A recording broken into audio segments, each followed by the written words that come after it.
and I'll say, "Get the f off me, bugs." Maybe don't say that. Yeah, well, I mean, you can. It's a blooper. Bleep. They'd be like, "Why is there 20 minutes of bloopers?" Well, we couldn't figure it out, okay? Just couldn't get our act together.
All right, welcome back to the channel, everybody. This is Blake, and I'm here today with PJ in his car. PJ, go ahead and introduce yourself. Yes, my name's PJ Merlino. I live here in Tucson, Arizona, and this is my twin turbo Alpha 10 Audi R8. Perfect. That's a beautiful car, man. I love the color. Thanks for being here today. What got you into cars? Like, what was kind of your first car?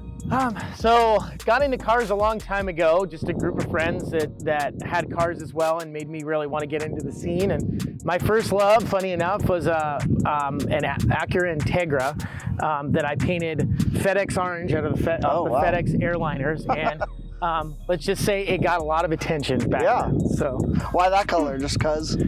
I was always obsessed with orange back when I was younger. Funny, I'm not now, but I was then, and just wanted to say I did an orange car. I had an orange car at one point. So. And then, so before this, you had a GTR, right? And what kind of power level did that make? Yeah, so I had an R35 GTR that was fully built on a pair of twin GTX 35Rs, just like this car, and it made about 1,171 to the wheels. Wow. Okay. Sweet. And then, how long ago did you sell that?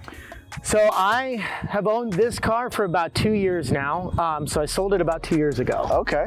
And so you pretty much just sold that and got right into this. So what made you get an R8? So I, kind of something different after time. I had the GTR for almost 7 years and just wanted to do something different. I really wanted a Lamborghini Huracan, and taking it out, I had my heart set on that until I saw the R8 and realized that it literally is the same car. Right? Yeah, and for sure. For some reason, I didn't know it. I will, I have to sit there and say I was not a fan of the Gen 1 R8, so I never really looked at them. Yeah. So seeing the Gen 2 and what they've done to them, they really stepped their game up with this car, and I feel like they took what the Huracan had and they fixed all the mistakes and all the problems with it, and then they released it in this car. Gotcha. And that's kind of how I felt. Plus, this has a lot more amenities. And creature comforts and all that stuff. And what year is it? It's a 2017, and it is a V10 Plus. Okay. So what's the difference between like the V10 Plus and like a V10? So the V10 Plus has the carbon ceramic brakes. It has a lot of the carbon fiber. It has the wing on the back. And then it has all the different sport modes in it as well. So, okay, and you bought it bone stock?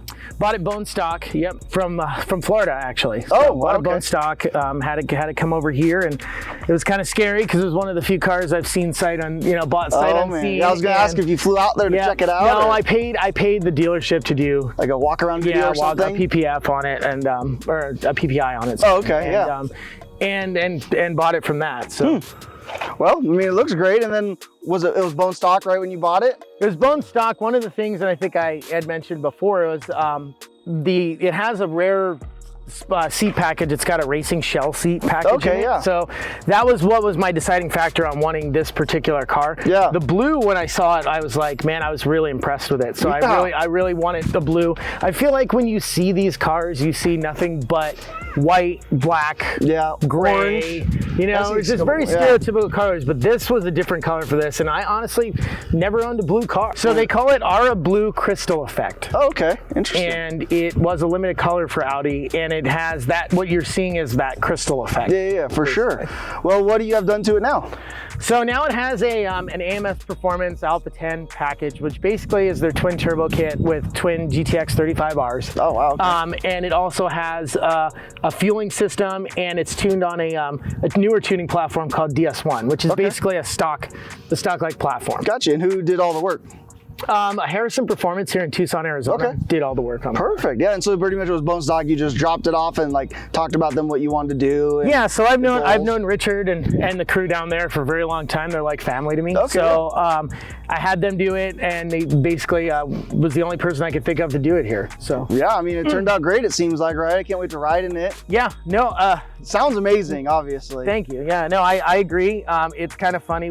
We have a little bit of a joke now with the friends that used to have GTRs and have moved into the V10s, that once you hear the V10 and then you hear a GTR and R35 going by, they just don't sound right anymore. No, I mean, it's not the same. It's not. This is music to the ears. And it seems to be like, I have friends doing the same progression. They go like Evo and GTR. And then it seems like now it's like Evo, GTR, R8. Like, you're not the only one. I know a couple people who've done the same.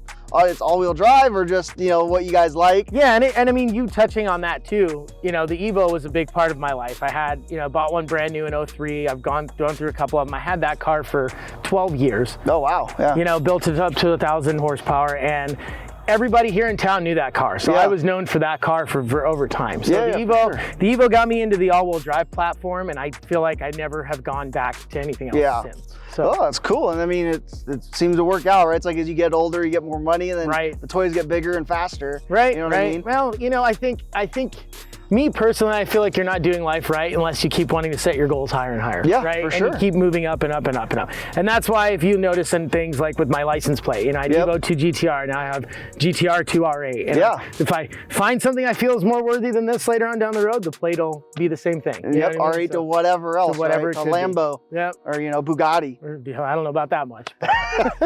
Cool. Well, I think that's it. I mean, you touched on everything you wanted to like shout out to people, anything like that. Yeah, I think. Mods got everything. Because it's really just like a bolt-on kit. I mean, it's a bolt-on kit, a fuel system. I said fuel system, right? Yeah. And the tuning platform. That's really it. Cool. Sounds good. Perfect. Cut. That's it. Oh shit! I wasn't recording that whole thing. Yeah, right. I knew she was kidding.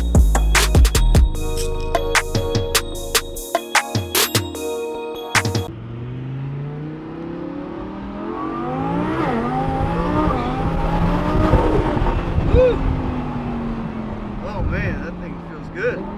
Holy cow. Smooth. Dude, yeah, I mean, it's linear. Yeah, it's super linear. It's almost like it doesn't have turbos. Yeah. That's weird, isn't it? Like, that's why it's a different feeling than other platforms. Yeah, for sure. Because of that, like, especially compared to like your GTR. Yeah, the GTR was pretty linear, but it wasn't like this. We gotta run the Subaru. Just kidding. Right into the back of these porta potties. Yeah. Ready? Yep.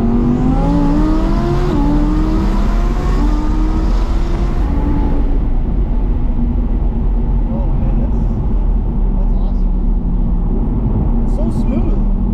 Like, it makes a ton of power, and like it sucks you in. You know what I mean? Yeah. Yeah, no, it's super linear, dude. Like, I would just be doing that like all the time.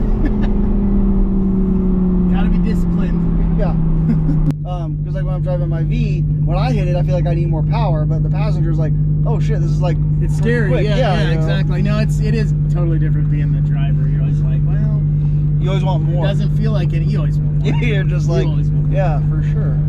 That's why I said, that's why it's smart, I feel, to stage cars. You know, you don't just go, I don't go balls to the wall the first build. There's no point. Like, make it till you get bored with it. Yeah. Do a little more. Do a little more. For sure. You know? Didn't know that. Oh, there you go. It makes sense. What do you say? Oh. I'm just trying to make it feel good. Right? Have a good one, dude. That'll be a good blooper. Yeah, right.